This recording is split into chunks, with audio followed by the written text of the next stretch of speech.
All right. Well, thank you so much for joining us despite the formality of literally pressing record just now. This is going to be very relaxed and like we're just having a conversation. So how are you doing? I'm good. I'm good. I hope you are. I am. Yes, ma'am. Where are you right now? I'm in my classroom. I'm in Leon County Schools. In my classroom. Fantastic. Yeah. All right. And obviously we had connected on a phone call previously, which thank you again. It was your suggestion to connect me with Deborah Miller that led to she and I conversing in the same week. So I just That's wanted to great. express some gratitude to you Okay. because that technically started with you. That's awesome. That's really great. Yes. Yeah. But anyhow, just to frame today's conversation, we made a short documentary. Relatively, not many people know it exists yet. It's been on its festival run, and now we're seeking distribution with a number of different channels. The top priority is direct licensing with culinary institutions. So while we wait around to see if that becomes a reality, which we hope it does, we're Mhm. also creating a supplemental library of content that's hosted on YouTube with folks like you. And we're trying to, have these interviews with people who have been in the industry for a long time and have some wisdom to share. And that brings us to today. Okay. So would you mind briefly describing your professional background and where you are today? Okay. Well, I started out going to culinary school to Johnson and Wales right out of high school. And then I got my degree with that. I started in business school, but then decided to take a job in the industry and with the intention of going right back to school. But I started working and I worked my way up into different positions. I was in a lot of different restaurants and hotels. I ended up moving into some of the admin positions like general manager, things like that. And then I got into country clubs for a long time and was working like the membership, the catering part of that. And then I moved to Florida and just on a very chance meeting started picked up a class as an adjunct faculty and then ended up loving it and went back to school, got a bachelor's degree, got a master's degree. And since then, I taught many, many years culinary and hospitality exclusively. And then I've started teaching business and career technical education in public school about 2 years ago. I still do teach some online classes as well. So it's kind of been a lot of interesting things over time. That's quite the journey. And which state were you in when you originally started working in culinary? Connecticut, Okay, so you were up in the Northeast. right? And sorry if I missed this, but were you born up there as well? I was. I was, and then I went to school in Rhode Island, so I was up in those states. Like, I was in Boston for a while, and, yeah, I was up there, and then I gravitated south. Do you remember if you had any formative experiences as a young woman that led you to culinary? I always loved food, and I grew up in a household where everything was all about the food. My family is Italian, and so they love the food, love growing the food, cooking the food, making bread, making wine, all of it. Food was always a really big part of life, and I always loved all the food. And I started getting more interested in it, I think, as I got older, realizing that not everybody ate or did what we did.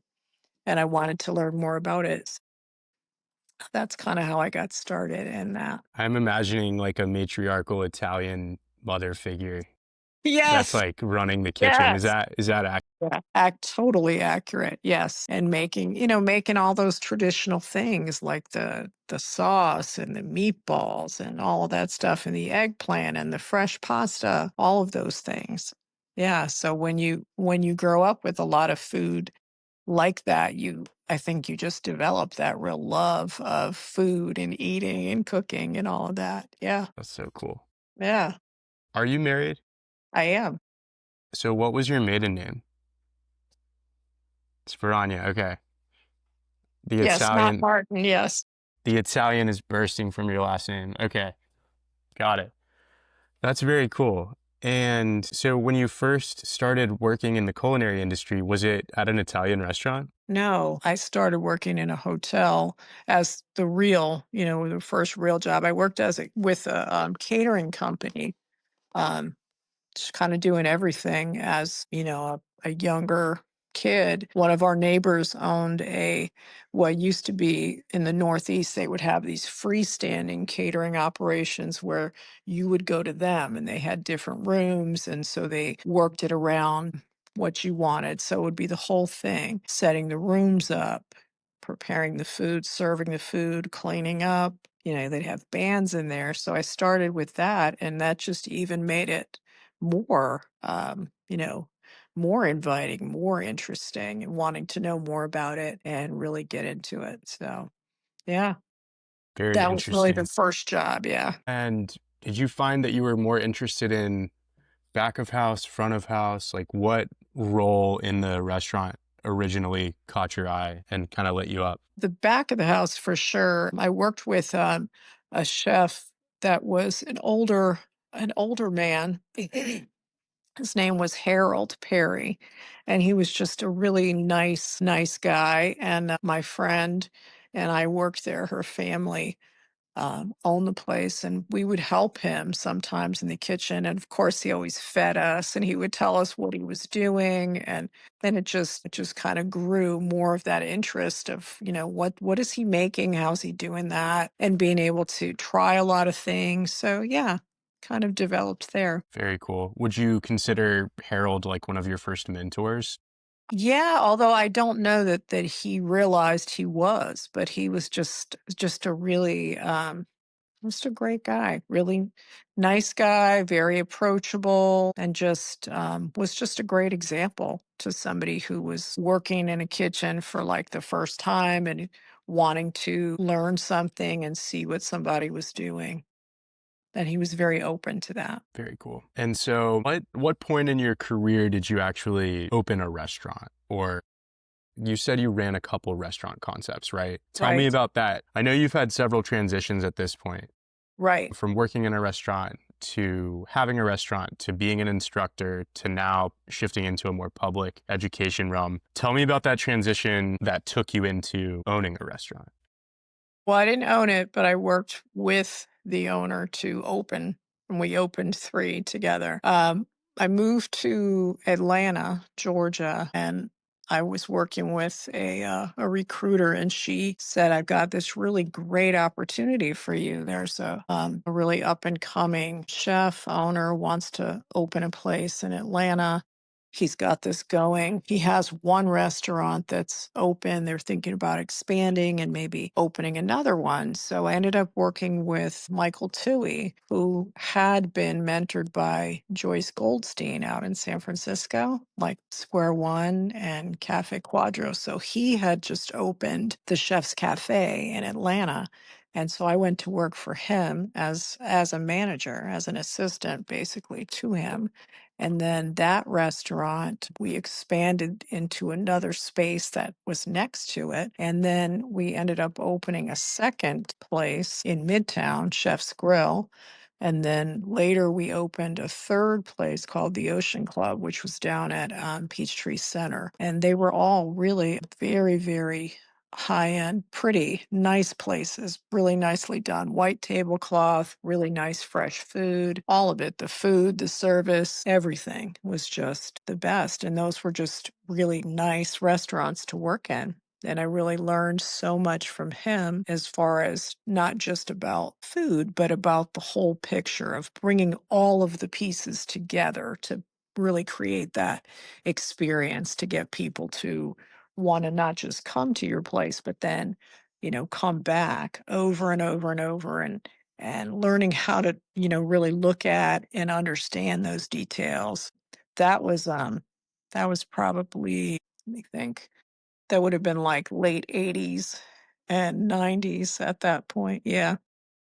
Yeah, so that was a lot of work, but a lot of good, really good experience and good hands-on with everything front and back of the house with that. And was this in your, if you don't mind, Yes. because this was after college.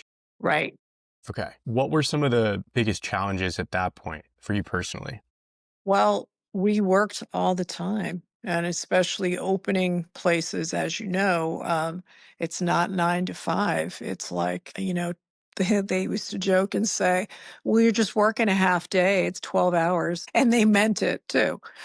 So, it was a lot of hours. You had to be very, very committed to making your business work, and you had to treat it like it was your own business even if you didn't have that financial ownership in it because you were managing it. So everything you did is a reflection on the restaurants. Um, the time and how much it takes to do it and to do it really well is a challenge because being able to do anything else during that time would be virtually impossible. If you had a day off, that was great, but you didn't really want to get into too much heavy lifting during that time. You wanted to enjoy yourself because when you were at work, you were on 100% on. And those were long days. And, restaurants are open weekends, nights, sometimes lunch, brunch, whatever, and dinner. And so when it's busy, you have to be there. So you're not out at with some of your friends at some of these parties and different things or holidays. You're at work. So the lifestyle is when you're doing it, it's great, but at a certain point you realize, "Hey, do I wanna continue doing this, or do I wanna shift or pivot a little bit and maybe still be in it, but not be, um, having to be that person who's always there open to close?" So I think just that the schedule was hard, um, and it does, after a while, you do get a little tired, even though you're young, you can do it, but it's definitely a choice to do it. And what were some of your core responsibilities day to day? So some days I would be opening and some days I'd be closing. We always, whoever was managing handled all the cash, credit cards. We doing all of the pieces that it took to um, manage both front and back of the house. So we were dealing with, staffing issues, scheduling, hiring, training, doing all those things that it takes that goes into it. So it's great, excellent experience, definitely for sure, in a restaurant, and especially if it's a freestanding like independent, because you really have to do things. Not every single thing is done for you. The systems are being built as you're going along, which would be different if you were in like a chain or a franchise where you'd be given some of these things. Whereas you're actually going through the process of like creating like the employee handbook, for example, or something like that. And you're taking your time to have to like set up your point of sale system. You're inputting all the items and you're figuring out um, how it should be done.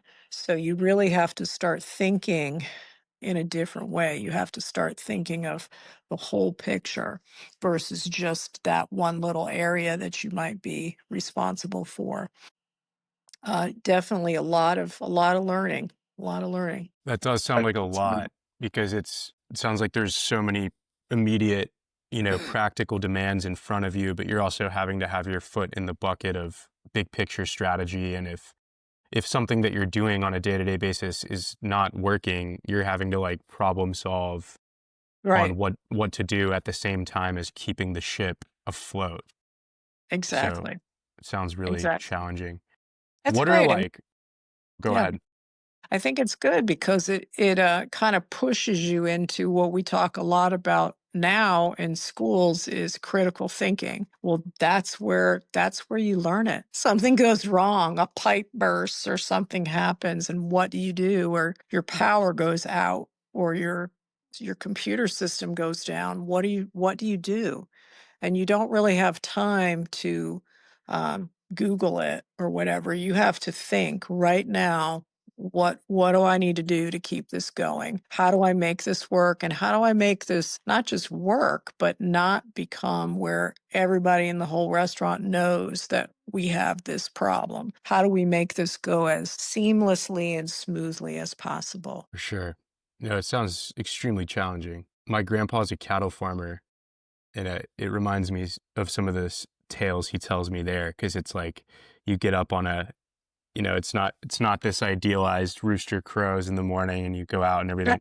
There's, oh, it's like a bull smashed through the fence and all the cattle are like leaking into the like county road with like speeding cars. It's like, My goodness. sip your coffee and like start figuring out what to do. But what are like, when running the operations for a restaurant, what are some of the things that you absolutely cannot get wrong? Like, what are those, when you teach this stuff, what are those kind of top three operational pillars that you have to get right? You have to do right. Well, you need the right people, and that's important. Not just managers, but also like your all of your employees. You need the right people that are going to fit together and that get it on what you're trying to do, and that they want to do that too. That they're interested in that whole dining experience, that they want to be part of this operation where we feel like food is so important and we want to really make this a really nice dining experience. So it's not just about how much experience they have, but when you talk to them, you can tell how people are going to be in a very short amount of time. The people who show up, and for example, you're in a restaurant, they show up during the busiest time of lunch and they want to hand you an application or they want to talk to you about something. So you're thinking, well, if this person understood this business, they wouldn't be here at 12 o'clock trying to do this. They would wait until the afternoon, right? Till it's like 2:30 or 3 o'clock. It's slower time. Or if they're showing up to fill out an application, why are they showing up with nothing? No pencil, no pen. They don't know any of the places they've worked. Those are the things that my mentor, that was Michael Toohey, kind of taught me. Like if people are showing up, they should show up dressed and ready to be interviewed, because you never know. You might be interviewed right there on the spot. And if you're just kind of going through the motions of, stopping at every single place on this street and dropping resumes or trying to fill out an application, that's not really your person. You want somebody who actually knows something about the place. Why do they want to work there? And the people are important in all aspects, every level, but also the money's important, the finances. So the understanding how inventory works, how the costs work, and being able to purchase and order correctly is a big deal. And that's part of the biggest challenge that we have in food service, is controlling the costs. So the costs are big. The people are important. The finances, of course, are important. And then it's that whole experience when the food works, and the service as well. And the service comes from, of course, the people that you hire, but the training as well. So with the service industry now, we find that the expectation is kind of lowered. Don't you agree that people, since COVID especially, you just keep hearing that how hard it is to find people, or how it's hard to keep people? Well, it's always been that way. But people are going to go where they can make money and where they feel appreciated and respected. If they're not making money, they're not going to stay. So what does that mean to you as the operator? You need to have people, and you need to be busy. If you're not busy, nobody's staying, because your hourly people, like your cooks and hosts, those people are going to get their hours cut. So they don't want to stay. Your tipped employees, your bar, cocktail servers, bussers, those people are waiting on these tips. So you need to keep it moving all the time. And if something isn't working, you need to fix it, and fast fix it. So I think those would be probably the most important things. So people which is so consequential in so many ways, both in skill, but also the actual service and customer experience that runs downstream from that. right? And then finance. Is there like a known industry distribution where it's like, oh yeah, food costs should be no more than 30% of your budget or something like that? Is there some industry norm like that?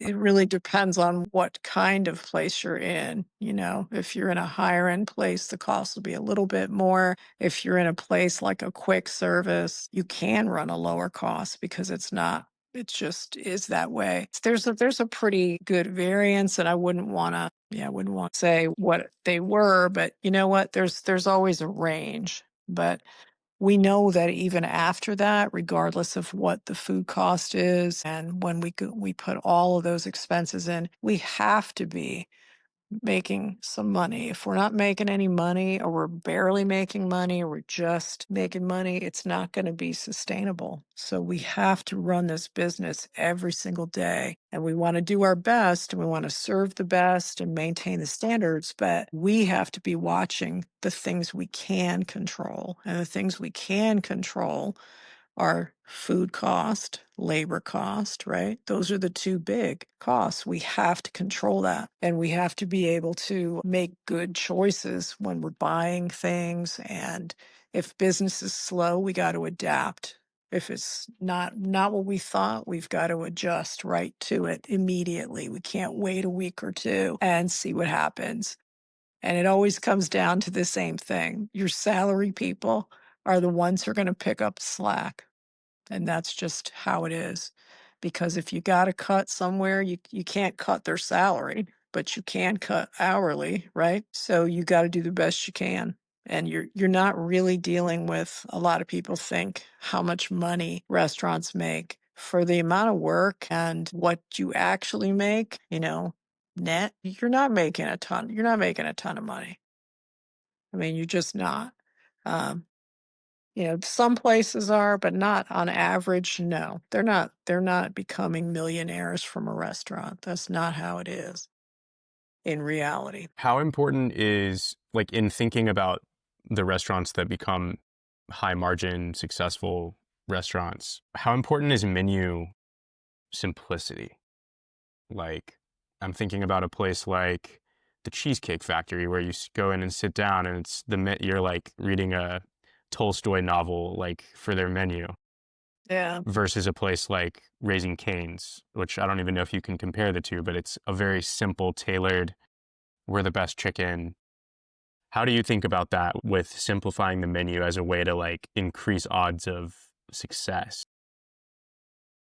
Well, when we teach about menus or menu planning, and it's applied the same way, we look at, who's your market first? Who are you trying to get in here? And then what do they want? And what are your competitors doing?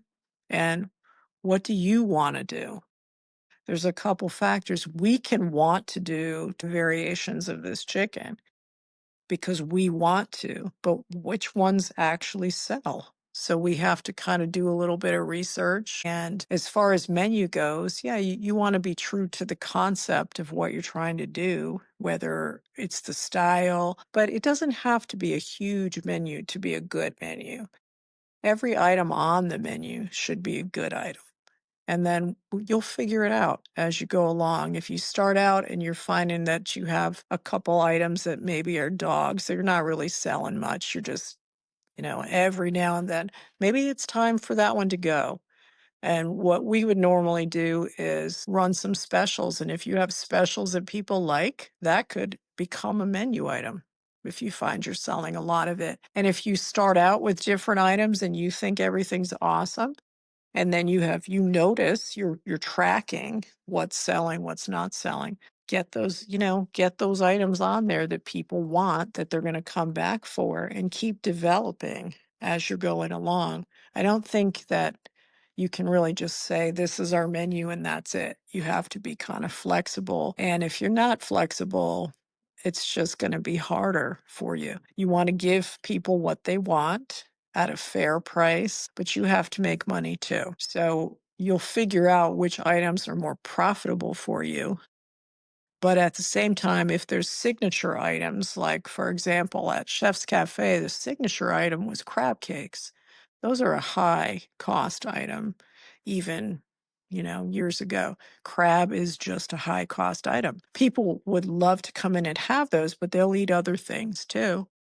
And if they're coming there for crab cakes, we're not just trying to sell you crab cakes. We want to sell you appetizer soup. We want to sell you side items, maybe different types of entrees, desserts. We want to sell you wine. We want to have you buy other things too. And you will if we know what we're supposed to be doing when we're serving and when we're offering things and teaching your people not just to take orders but to actually talk to people about the food and be able to sell items that are going to make that person's dining experience better and sell more product, because at the end of the day, that's what we're trying to do. We want them to have a really nice experience.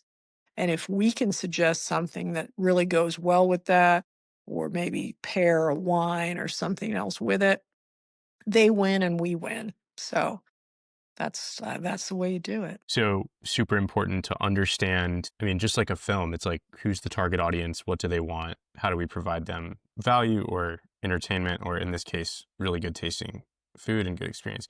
So if I'm in culinary school and I know I want to open a restaurant, where do I start with analyzing the market and seeing what people's preferences are as a way to decide, okay, I'm going to open in this part of town because those people love hot dogs and I'm about to be the best hot dog stand on the block? Like, Right. where do I even go for that information? Well, if you know that you want to open in a particular part of town, then you need to go and find out everything you can about that part of town. Who's already there? What are they doing? You also have to know yourself. If is this, are you locked into this particular neighborhood? Like you've got to have a place there? Or are you open to maybe some other ideas, maybe where you might be more successful, but maybe you haven't thought about it? So the location, 100%, it's true. The location is the most important. If you might be able to get a less expensive space as far as if you're going to lease or buy a space to put your restaurant in. But if people don't really know that you're there, or they're never going to drive by there unless they are absolutely going to your place, it's going to be hard for you because you'll pay less in um, the expenses for the property, but you're going to have to spend more to market and advertise to get people there, if you even can. But if you're going to spend a lot of money for a really prime spot, then you need to know what you can and can't do, because if you're going to put a lot of your money into that, where's the rest coming from? So you have to figure out what you can do. What's the real budget? What can you do? And figure out the location that you want. And if that location works for you, if you want to be in Midtown, let's say, and there's a lot of restaurants in a particular area, that's not a bad thing. However, remember that everybody's your competition if they're serving food, even if they're not serving the same food as you. They're not a direct competitor, but they're a competitor, because if they want to go to your place and there's an hour wait, they may choose to go to somebody a couple doors down because there's not a wait there. So there's good and there's bad to that, because if we're all in one area, a lot of people come in because they know they can go, right? But at the same time, how many are you going to lose to other people, direct or indirect, if the timing isn't right? So there's a lot of things to think about. You just have to figure out, what do you feel comfortable with? What's your comfort level with the risk? And what's your comfort level with putting so much money into the actual space? And if you feel comfortable or you just love a particular spot, then I think you got to follow that. You got to follow that gut instinct of what you think's going to work. So much to navigate. There is. There really is. I mean, it's like, especially, I mean, there's other forms of entrepreneurship, obviously, but you're not dealing with like perishable product. Right. Right. Right. Exactly right. Because if you were not, it wouldn't matter. Just like, one of the examples that we talk about or I talk about sometimes is that you may have, like on an airplane, right? You don't think about that an airplane seat is actually perishable, but it is. Because if they don't fill that seat today, that flight takes off and nobody's in that seat. It's gone, right? So it's just like a restaurant. If we're serving dinner tonight and nobody's in that seat or nobody's at that table, we can't make it up. It's gone, right? So we need to figure out, how do we get people in here? How do we turn these tables and how do we get them to come back? And all of those things, you're not gonna get it 100% every day, but the more you do it and the more you put that effort in, the better it will get, and the better you'll get, the better we get after we do it so much and we figure out what works and what doesn't work. So, yeah, there's a lot of things to think about. You've been such a key figure in like culinary education. What do you think's missing in setting up young aspiring chefs for success? What's missing? That's a hard one because right now we're dealing with a lot of people who think that the idea sounds good because they've watched a lot of Food Network and they've watched a lot of, different things like that, but they haven't actually gotten out and worked or done any of it. So there's sort of a disconnect between the reality of it and the fun part, right? Like where you watch cooking shows and you see, like somebody comes out and cooks. Let's say Emerald comes out and does a demo. Well, what you see right there is just a small part of what it takes because somebody else spent a lot of time prepping everything, sourcing everything, getting it there, setting it up. And whether it's Emerald or it's me doing the demo or whatever, what you see in front of you to make that happen is such a small piece. And that's the part that's missing. All the things that are fun to do, like the plating or the garnishing or all those are the things that we like to do. That's not the only part of it. There's a lot of other things that go into it that are behind the scenes that people don't realize. Hey, I've got to do all that. I have to worry about costs. What? Like, I can't just cook and create and just have fun and love this. And I've got to be consistent and I've got to follow the standards so that we're not going to lose money. I have to make sure I'm doing it the same way each time. Those are the things that are a little bit harder to learn. A lot of times with students, they'll say, "Oh, I want to cook. I don't want to do any math." And I think, well, you know what? There's a lot of math in cooking. You have to convert recipes, you gotta figure out costs. It's not just throw the stuff out here and, if it works, it works. You have to know. So the math part is important, and a lot of the small things we miss if we don't know, if we've not actually ever had our hands in it or done it. So the best thing I would say is if you think you wanna open a restaurant, I always would tell students, always, go and work at some places first. See what you like, see what you don't like. Work for somebody who can teach you something and do learn everything you can. And if you've learned everything you can, then it's time to go. Go somewhere else. And if you really wanna open that type of place, you don't need to copy what they do, but you can take the lessons you learned there and you can take them with you and you can develop your own place, your own style, and learn from people that are willing to teach you before you go and jump in and do it. Because once you do it, it's a huge commitment, money, time, all of it. And so you have really that one shot. You want to do your best. So, just be prepared before you jump in. I would not recommend that anybody coming right out of culinary school opens a restaurant immediately because that's just, you're almost setting yourself up. How are you going to know all the things that you need to know if you want to run it, right? If you're going to hire other people to run it, you're going to hire a manager, you're going to hire a chef, and you just want to put your money in it.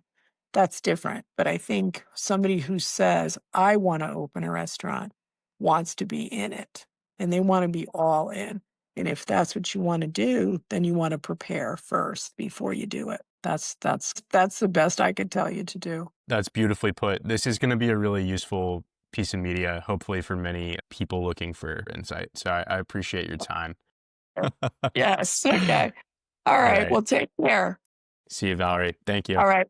Thank you. Bye.